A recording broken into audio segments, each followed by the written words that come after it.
ప్రముఖ సినీ నటి శ్రీమతి సంగీత గారి ప్రారంభించారు. ఐవీఎఫ్ చికిత్సలో 25% భారీ discount, free doctor consultation, free ultrasound scan. 49 అంటే సంతానం, 49 అంటే సంతోషం. తెలంగాణలో మీరు సెక్రటరియట్ ముందు రాజీవ్ గాంధీ విగ్రహాన్ని పెట్టారు. నిన్న గణపతి నిమజ్జనోత్సవం రోజున కేటీఆర్ కొన్ని వ్యాఖ్యలు చేశారు. రాసి పెట్టుకోండి, 2028 డిసెంబర్ 9 అక్కడ ఆ విగ్రహాన్ని మర్యాదపూర్వకంగా తొలగించి అక్కడ తెలంగాణ తల్లి విగ్రహాన్ని ఖచ్చితంగా నిర్మిస్తామని చెప్పేసి కేటీఆర్ వ్యాఖ్య. అరే నీ అయ్య కూడా కాంగ్రెస్లో ఉండరా? నీ అయ్యకు జీవితం ఇచ్చిందే కాంగ్రెస్. రాజీవ్ గాంధీ విగ్రహం కాదు కదా, రాజీవ్ గాంధీ గారి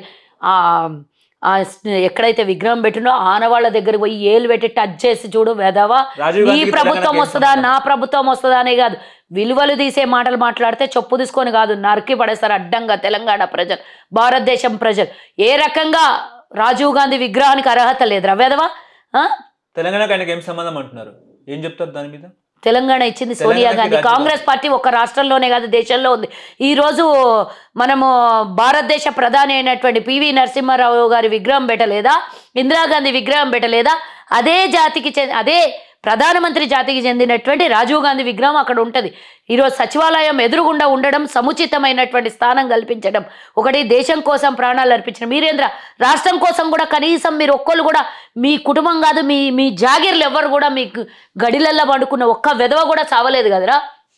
ఆయన వాళ్ళ అమ్మ, వాళ్ళ గాంధీ మహాత్ముడు, వాళ్ళ ముత్తాత దేశం కోసం డబ్బుల్ని, వీళ్ళు ఇంతమంది చనిపోతే వాళ్ళ తాత మోతీలాల్ నెహ్రూ దేశం కోసం వాళ్ళ ఆస్తులనంతని వజ్రాల వ్యాపారం చేసుకున్నటువంటి వాళ్ళ కుటుంబం. అట్లాంటిది వాళ్ళ ఆస్తినంతా దారాదత్తం చేసి దేశానికి స్వతంత్రం తెచ్చిర్రు. హైదరాబాదుని నిజాం ప్రభుత్వంలో కలిపినటువంటి నిజాం ప్రభుత్వం నుంచి భారతదేశంలో కలిపినటువంటి చరిత్ర వాళ్ళ కుటుంబానిది. నువ్వెవడివి రాసలకి ఆ రోజు దేశంలో నిజాం ప్రభుత్వమే ఉండింటే, నిజాం ప్రభుత్వమే కనుక భారతదేశంలో కలిసిపోకుండింటే నువ్వు తెలంగాణ వాదివి ఎక్కడి నుంచి అవుతుంటివి? తెలంగాణలో ఎక్కడి నుంచి అసలు నీ గుర్తులో నుంచే టీని తీసేసినటువంటి దొంగ వెధవలు మీరు ఆయన గురించి మాట్లాడతారా? ఆయన గురించి మీరు అసలు మీకు ఏం అర్హత ఉంది అసలు? రాజీవ్ గాంధీ గురించి నాలుక జారేటంత ధైర్యం మీకు ఉందారా? అసలు రాజీవ్ గాంధీ విగ్రహం వెనకాల పడ్డారేంద్ర దొంగ వెధవల్లారా? అసలు నేను అడుగుతున్నా, ఎందుకు అని అడుగుతున్నా నేను. మీ అయ్యకి కాంగ్రెస్ పార్టీ కేంద్ర మంత్రి ఇచ్చినందుకారా? మీ అయ్యకి కాంగ్రెస్ పార్టీ రాజకీయం నేర్పించినందుకారా? ఎందుకురా మీరు రాజీవ్ గాంధీ వెనకాల పడ్డారు? వాళ్ళేమో దొంగ వెధవలు రాహుల్ గాంధీ వెనకాల పడతారు, మీరేమో దేశం కోసం ప్రాణాలు అర్పించిన రాజీవ్ గాంధీ వెనకాల పడతారా? మీ అయ్య చచ్చిండారా దేశం కోసం, రాష్ట్రం కోసం? నువ్వు చచ్చినవా ఏడన్నా తెలంగాణ పోరాటంలో? ఎవరు మీరు ఇద్దట్లో కాదు, మీ కుటుంబం కాదు, మీ జాతి కాదు, అసలు మీ దొరల కుటుంబంలో ఒక్కడన్నా ప్రాణాలు అర్పించిర్రా? మీరు ఎవడరా అసలుకి రాజీవ్ గాంధీ విగ్రహం తీసేస్తానికి? మీకేం అర్హత ఉంది? మీకేం హక్కు ఉంది? తెలంగాణ నీ అయ్య జాగిరా, నీ అప్ప జాగిరా? రేవంత్ రెడ్డి గారు క్లియర్గా చెప్పిండు వాళ్ళ అయ్య కోసం జాగ్రత్తగా అట్టిపెట్టినట్టున్నాడు ఆ జాగా అని. అసంటి దుర్మార్గుల్ని, దొంగల్ని, తాగుబోతు వెధవల విగ్రహం పెట్టడం కోసం తీసేస్తా అంటే 2028లో మీ అయ్య విగ్రహం రెడీ చేసి పెడుతున్నావా? నువ్వు రెడీగా ఉన్నాడా ఆ విగ్రహం కట్టించుకోవడానికి? అంటే రాజీవ్ గాంధీ విగ్రహం తీసేసి మీ అయ్య విగ్రహం కట్టియడానికి రెడీగా ఉన్నావా నువ్వు అక్కడ? అరే మళ్ళా మజాక్ అయిపోయింది.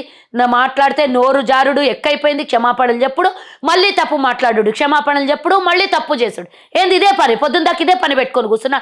ప్రతిపక్షంలో కూర్చొని ప్రతిపక్ష హోదా నిలబెట్టుకోకుండా, ప్రతిపక్షంలో ప్రజలకు కావాల్సినటువంటి విషయాల మీద మాట్లాడకుండా, సమస్యల గురించి చర్చించకుండా, సమస్యల గురించి ప్రభుత్వానికి దృష్టికి తీసుకొని రాకుండా మీకు ఇదే పని పొద్దుమోకుల?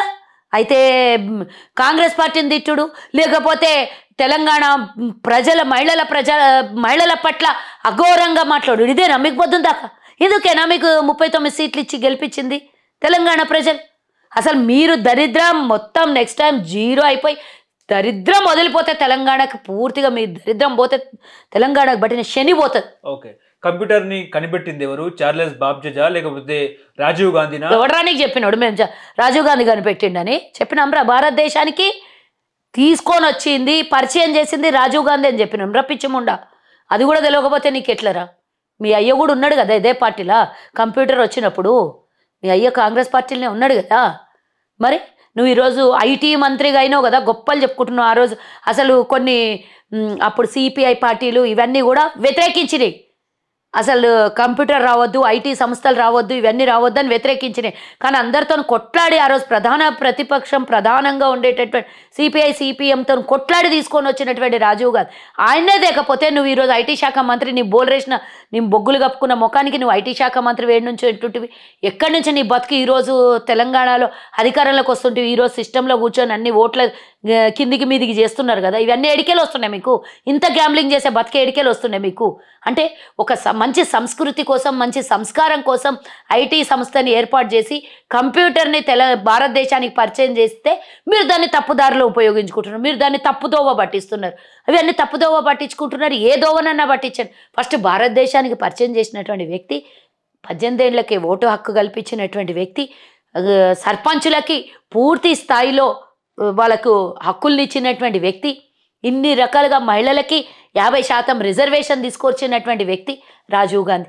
ఇలాంటివన్నీ మీరు వాడు దొంగలు వెధవలు, మీరు దొంగ వెధవలారా. రాజీవ్ గాంధీ ఎందుకు తిడతారు, రాహుల్ గాంధీ ఎందుకు తిడతారు, అందరినీ మీకు బతుకు అసలు మీరు బతుకు కాంగ్రెస్ పార్టీ మీద ఏడుసుడు తప్పించి బీజేపీ ఏమంటే బీఆర్ఎస్ అదే అంటుంది, బీజేపీ ఏమంటే బీఆర్ఎస్ ఏదేమంటే ఇద్దరు కలిసి కూడా కలుపుకొని మొత్తం ఏది కావాలంటే script same to same BJP office నుంచి టీఆర్ఎస్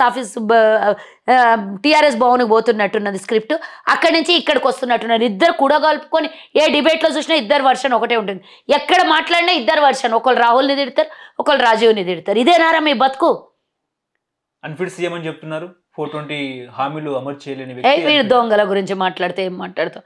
దొంగ వెధవలు 10 ఏళ్ళు రాష్ట్రాన్ని దోచుకొని తిని మళ్ళీ అన్ఫిట్ అంట.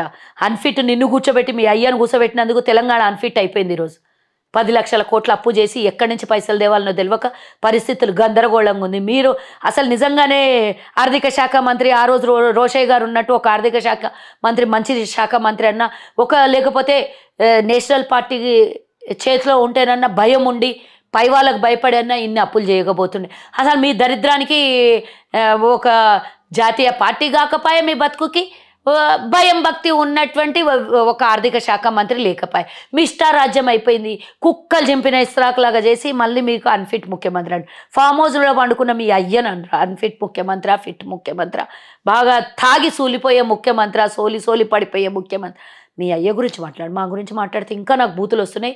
మా రాజీవ్ గాంధీ, మా రేవంత్ రెడ్డి, మా రాహుల్ గాంధీ గురించి మాట్లాడితే మా కాదు, వాళ్ళందరి మనుషులు, అందరి ప్రజలు వాళ్ళు. ఎప్పుడో ఒకరోజు రాహుల్ గాంధీ ప్రధాని అవుతారు. రాజీవ్ గాంధీ చనిపోయిన తర్వాత కూడా వారి మీద వీళ్ళు ఈ విధమైనటువంటి అక్కసు కక్కబోస్తున్నందుకు ముందుగా ఈ దొంగలందరినీ, భగవంతుడు అనేవాడు ఉంటే వీళ్ళని దొంగలందరినీ సర్వనాశనం చేయాలని నేను కోరుకుంటున్నాను. ఎందుకంటే దేశం కోసం చనిపోయినటువంటి వ్యక్తి బతుకున్నోళ్ళకి తిట్టడమే రాజ్యాంగపరంగా తప్పు. అట్లాంటిది ఒక చనిపోయినటువంటి వ్యక్తి గురించి, ఆయన విగ్రహం గురించి తప్పుగా మాట్లాడే వెధవలకి అసలు నిజంగా చెప్తున్నా, మీ అయ్యా నువ్వు ఎవ్వడు చచ్చిపోయినా కూడా విగ్రహాలు పెట్టడానికి జాగ ఇవ్వద్దు తెలంగాణ.